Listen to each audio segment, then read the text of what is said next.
But while he was still a long way off, his father saw him and was filled with compassion for him. He ran to his son, threw his arms around him, and kissed him. The son said to him, "Father, I have sinned against heaven and against you. I am no longer worthy to be called your son." But the father said to his servant, "Quick, bring the best robe and put it on him. Put a ring on his finger and sandals on his feet. Bring the fatted calf and kill it. Let's have a feast and celebrate. For this son of mine was dead and is alive again. He was lost and is found." So they began to celebrate. Meanwhile, the older son was in the field. When he came near the house, he heard music and dancing. So he called one of the servants and asked him what was going on. "Your brother has come," he replied, "and your father has killed the fatted calf because he has him back safe and sound." The older brother became angry and refused to go in. So his father went out and pleaded with him. But he answered his father, "Look, all these years I've been slaving for you and never disobeyed your orders. Yet you never gave me even a goat so I could celebrate with my friends. But when this son of yours, who has squandered your property with prostitutes, comes home, you kill the fatted calf for him." "My son," the father said, "you are always with me, and everything I have is yours. But we had to celebrate and be glad because this father of yours was dead and is alive again. He was lost and is found." Guys. Guys, I am happy today, guys. I'm celebrating. You know what I mean, guys? Yeah, guys, I was crying yesterday, guys. I was complaining, and in my mind, I'm like, this thing doesn't add up. Guys, when you put 1 + 1 and you get 11, it means something doesn't add up. Find out what is going on. When you put 1 and 1 and you get 2 instead of 11, there's something wrong. Something doesn't add up. And guys, I was complaining that I'm the one, guys, who was busy sinning here on earth. I was the one, guys, who was loving money. I was the one, guys, who was loving the things of the world. I was the one, guys, who was busy with sex outside marriage. I was the one, busy drinking alcohol, busy, guys, taking drugs. Guys, busy, guys, doing my own will. Guys, shaking with boys, shaking with girls. And guess what, guys? I was never punished for any of that. Never punished. Do you know who was punished for that? It's Jesus. He is the guy who was hung on the cross, pins going through his hands and feet. I wasn't punished. I should have been the one there on the cross. Guys, Adam is the one who squandered the property of our father with Satan. And then guess what? He wasn't punished for it. Guys, that is what you don't understand. That is what angers me the most. Is that it was Adam who killed us. We died spiritually when Adam disobeyed Jesus and obeyed Satan. He died spiritually. I died spiritually because of that. I partook of his sin because of that. That sin was passed on to me because of that. Guys, it didn't add up. It didn't add up. Any reasonable person, guys, would be angry. Guys, now you know where my anger is coming from. Adam sins, Jesus is punished. I sin, Jesus is punished. You sin, Jesus is punished. Guys, no. Any reasonable person, guys, will be angry.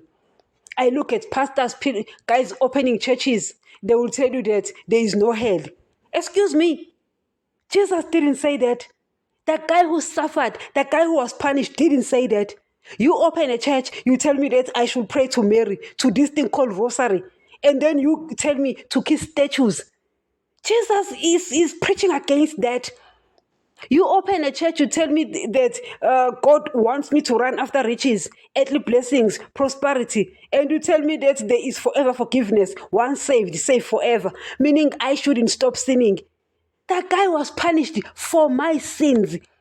You open a church and you're telling me that God works together with ancestors. And then you're telling me that it is fair for someone to be punished for that. Guys, no. Any reasonable person understand where my anger is coming from. I am angry, guys. I'm an angry preacher. If you listen to this podcast, you know that I'm an angry preacher because this thing didn't add up. I sit and I'm like, I'm the one who did these things. I was the one busy stealing, sleeping around outside marriage. loving money, loving the things of the world, drinking alcohol, taking drugs, lying through my teeth. Guys, I was the one gossiping. And guess who went to the cross for that? It's Jesus. I wasn't punished. Daddy didn't punish me. All these years, guys, Adam disobeys Jesus, dies spiritually. I'm dead because of that. You dead because of that. Adam is not punished. Daddy is angry. Daddy is worried because his children are dead. And is worried and he's asking the older one, go and rescue them. Go down there. 33 years, guys, Jesus was living in heaven for guys, and then for those 33 years, he comes down here. He comes down here and we treat him like rubbish. We treat him like death. We treat him like the scum of the earth. Every time he opens in his mouth, stones are thrown at him. Nobody wanted to hear his teachings. Guys, no. You know, guys, I always think about the Gethsemane event. He cries. He says, please, can you stay with me?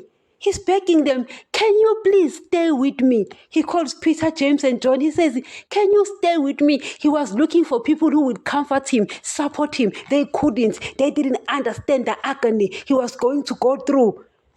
Guys, he prays a prayer that Daddy couldn't answer. He says, can you let this cup be taken away from me? Guys, if Jesus had stopped there, what would have become of me? So he quickly realizes that Daddy can't answer that prayer because Daddy is worried. His kids are dead. He wants back his kids. So he says, let your will be done. He says, nevertheless, let your will be done. He corrects that prayer. They are sleeping. Daddy had to release angels to come and comfort and support Jesus because he's thinking about that agony. Guys, he goes to the cross pins, goes through his feet and hands.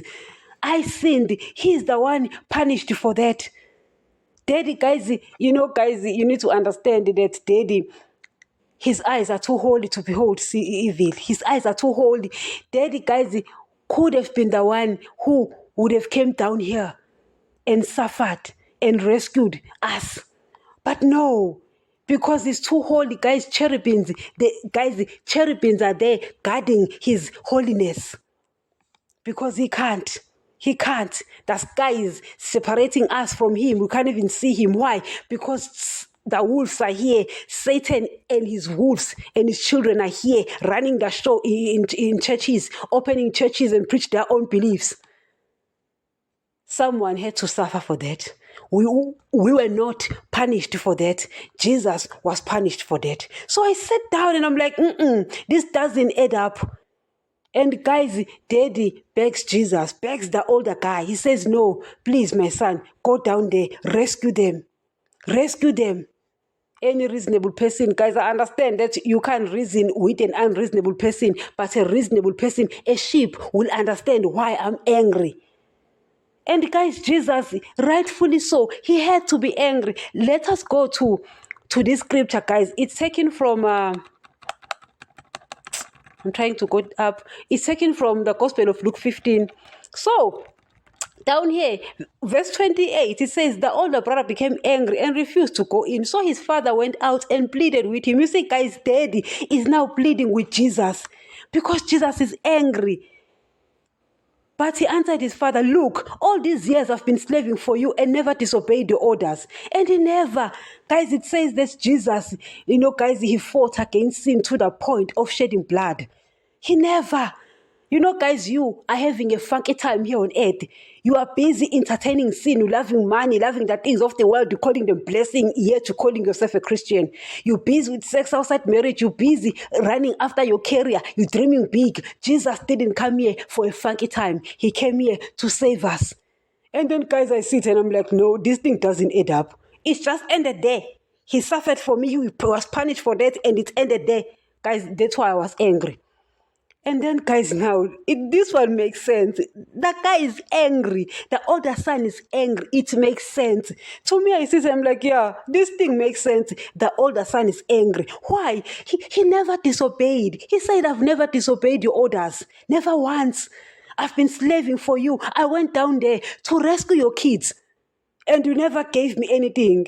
And I love the answers, the father's response. Daddy's response, he says, listen, my son, you are always with me, and everything I have is yours. Oh, all right. Now, that adds up. That makes sense. Oh, guys, I was seeing red flags.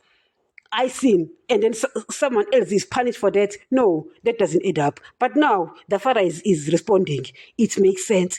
You know, guys, Jesus in the Gospel of John 10, he says, I'm willing to die for my sheep. He says, my father has given me the greatest. He says, no one can snatch them away from my hand. No one can snatch them from my father's hand. Guys, Jesus says, you know, guys, you go to the Gospel of John 17, Jesus is praying. He says, Father, they were yours. You gave them to me. Meaning, guys, Daddy is saying they were actually worshiping me. They honored me. Now they will worship you. Now they honor you. Guys, now I'm like, yeah, Daddy, you've removed this burden from me, because I was sad. I was like, no person can live a place of honor like that, a place of riches like this, come down here for 33 years, and then it's the end of it. It doesn't make sense. And then, guys, I listen to Paul. He says, I count it all a loss. Everything I had, I count it all a loss. Why? Because of knowing Christ. Why? Guys, Paul understood what Jesus came to do. You understand? He says, I'm willing to die for him. Peter, he says, I'm willing to die right now for you. Thomas, he says, let us go and die with him. Why? Guys, they understood that no person can suffer like that. And then it's just the end of it. No. Guys, I was worried. Guys, I was really worried. Guys, you could see tears from my eyes thinking about a son of man. And guys, you see, guys, the worst part with me is that I've got proof of the authenticity of the Bible. So I can't even pretend. I can't even pretend not to see this. And then Daddy says, no, do not worry, my children. Do not worry, my sheep. Wolves can run the show there on earth, opening churches and preaching all their nonsense. They can do whatever they want to do. But don't worry, I've repaid Jesus for what he's done, because he didn't deserve that. And guys, I read this and I'm like, yeah, this makes sense. This definitely makes sense. I was angry, guys. I was mad. If you listen to this podcast, you understand that this is an angry preacher. And I'm angry, guys. I'm angry because of what is happening. I sit and I'm like, no. I was not born spiritually alive. Adam killed me. That sin was passed on to me as an inheritance. You understand? And I wasn't punished for it. It was Jesus who was punished for it. This guy is the one who went to the cross for me. Pins going through his feet and hands. Guys. And then after that, it's the end of it. No, it didn't make sense. But now I get it. The Father said, no, my son, you are not getting it. Everything that I have is yours. They were worshiping me. They were honoring me. They were obeying me. Now they are obeying you. If anyone takes your blood and obey you, then they are obeying you. They are honoring you. Then that makes sense. You see, guys, if you get saved and you continue in sin, contrary to this popular belief that once saved forever, Jesus says in Hebrews 10:27, once you know the truth and you continue in sin, you will no longer receive his blood, meaning he can't perform those sacrifices. So people in churches are spiritually dead because after knowing the truth, they continued in sin. Pastors decided to please people instead of pleasing the guy who was punished. They decided to please wolves in churches. Wolves are feeding churches, and they continued in sin. They are dead again, never to be alive again, because they continued in sin. It's Jesus' blood. He is the guy who suffered, who was punished for my sins, Nini's sins, and then Jesus suffers for that. I mean, a guy has to be rewarded for that, and is rewarded. And it says anyone who takes this blood and continues in sin will never be forgiven and won't. People in churches are not forgiven anymore because after knowing the truth, they continued in sin. And now this guy is rewarded. Guys, that makes sense. Daddy, thank you. You removed my burden. I was burdened. You sinned, Jesus paid the price. I sinned, Jesus suffered for that. No, he is rewarded. Guys, I'm happy now. Until next.